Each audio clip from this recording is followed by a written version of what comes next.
What's up, everybody? This is Radtech Shoe, and I am continuing my LP of Dante's Inferno with episode 13, Greed Part 2. We've got a, kind of a short video ahead of us today. And right here, right off the bat, let's go ahead and just jump right off. No biggie. You're going to see me die quite a lot here in Greed. I'm going to be doing exploring, I'm going to be trying things out, and things just aren't going to pan out the way I want them to. So just be prepared for that. So right off the bat, up here, we're trying to get to that lady grieving way up there. We're going to try and go over there and save her. But first we have to get up there, so jump over here, jump on these cogs, then do a little bit of platforming and grab the ledge, and lo and behold, bam, we've reached it. So let's go over here and see what her deal is. So this is Tarpeia. Tarpeia was an insouciant who, with those around, she was insouciant with those around her. The Vestal Virgin of Rome. She opened the city gates to allow the Sabines in to pay, just for money. So she betrayed Rome, for money. So the bitch needs to die. I don't care from what country you are. You betray your home country, you need to fucking die. That's your country. Treat it right. That's what I believe, at least. Alright, so come on down here. Let's fill up on health and mana. And let's go through the door. We're going to be introduced to a new enemy in here. And this enemy's kind of a nuisance. He's not too difficult to deal with. But if you deal with him the wrong way, he's much harder and tougher than he needs to be. So this enemy has technically two parts to it, because it's a combination of two people. This is what's known as a hoarder and a waster. Hoarder/waster. That's literally its name.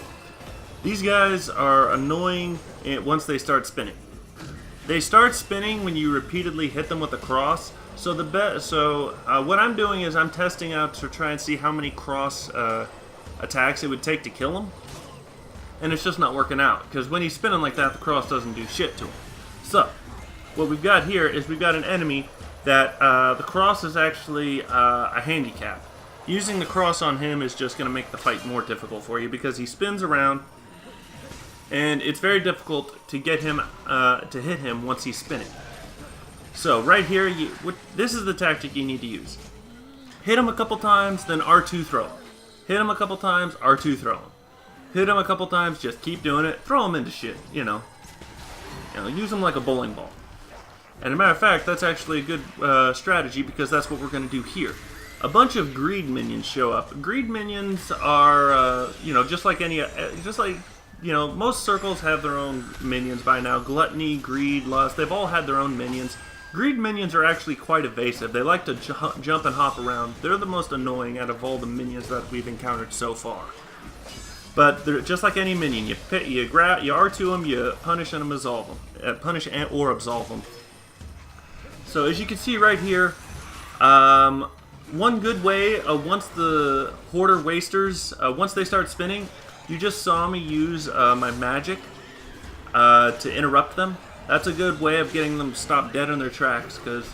And once they start doing that, I'm just like, nah, fuck you. You're not gonna keep doing that. So right here, bowling balls. Like I said, throw them right into the group. Damage everyone that you can. Damage as many people as you can. That's one of the best things you can do with the hoarder wasters, is to throw them into their comrades.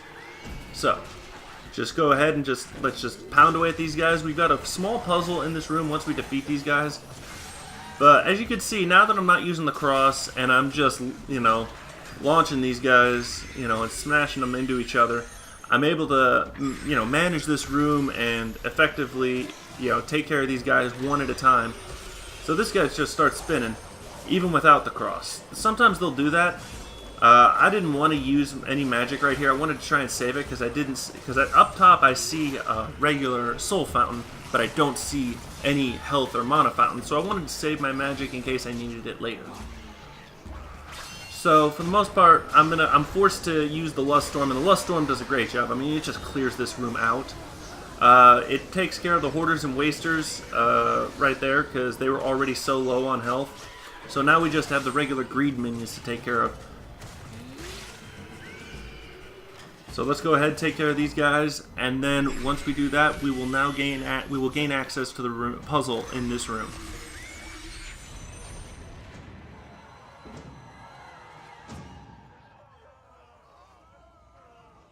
Alright, so now that we're done with all the enemies, here's the puzzle.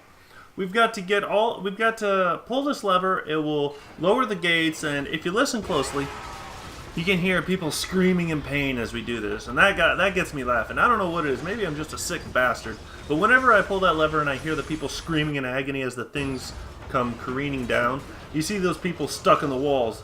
Well, apparently it's like scraping against their heads and they're stuck, and I'm just laughing whenever it happens. So yeah. Oh man, I love that. Okay, so here's what we got to do. We got to pull this lever up here to open the gate, and then we've got to pull the lever down here in order to lower the things. It's a lower because these walls have a pathway that you can see right up there.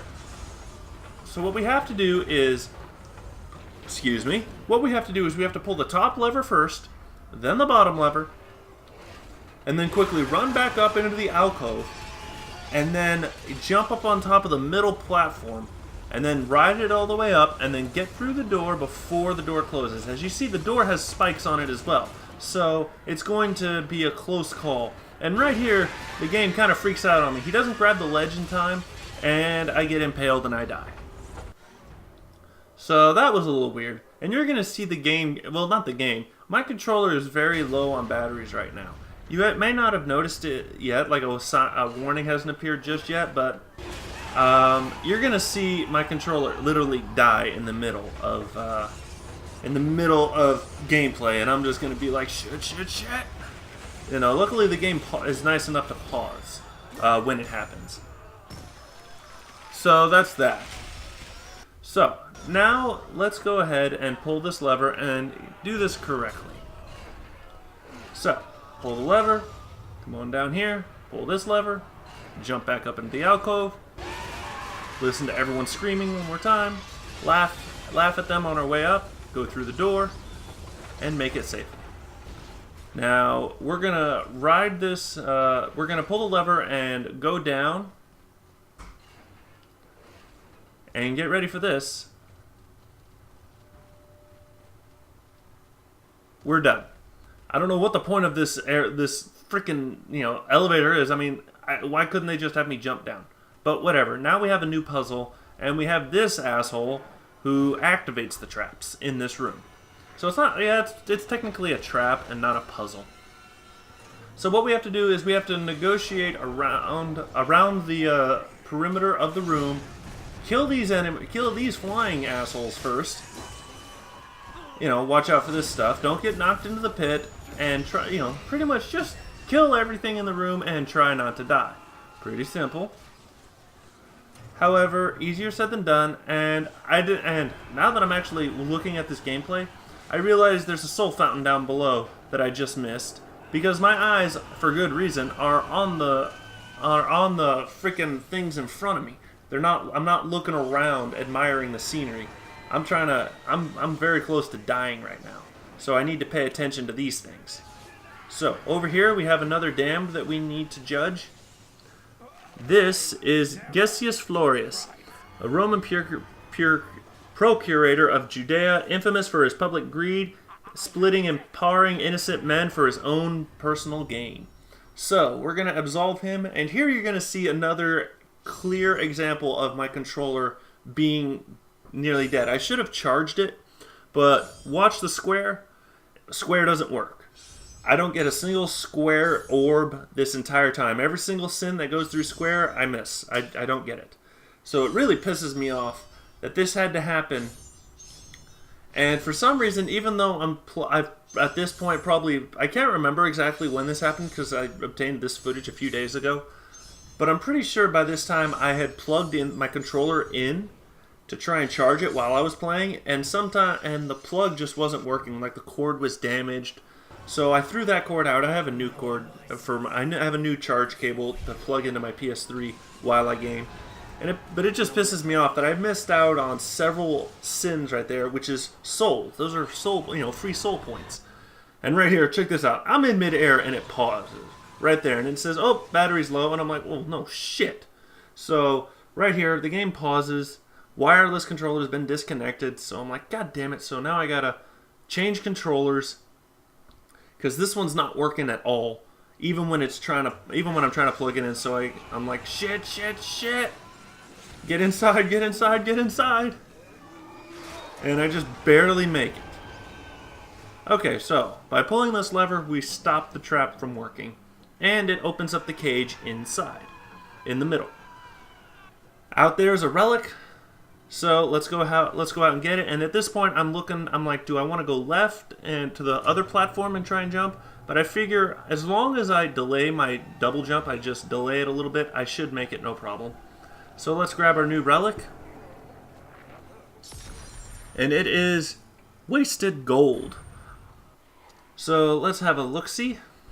Let's see, alright. So Antony's standard is starting to level up. The Arrow of Paris is almost there. So the Crown of Carthage requires Holy level 5. Dante's protected from range attacks. And for wasted gold, every successful attack increases the redemption meter. So I'm going to equip that. So every successful melee attack increases it a little bit as well. So through here, we're actually going to encounter our Beatrice statue, and we're going to fill up on health and mana, and then we're going to save our game. Well, we're not going to fill up, but we're going to get some more. We're going to get to at least a safe area. So let's just go ahead, save our game, and overwrite our data. And that will be it for this video, and I will see you all in the next video. This is RadTech Shoot, signing off.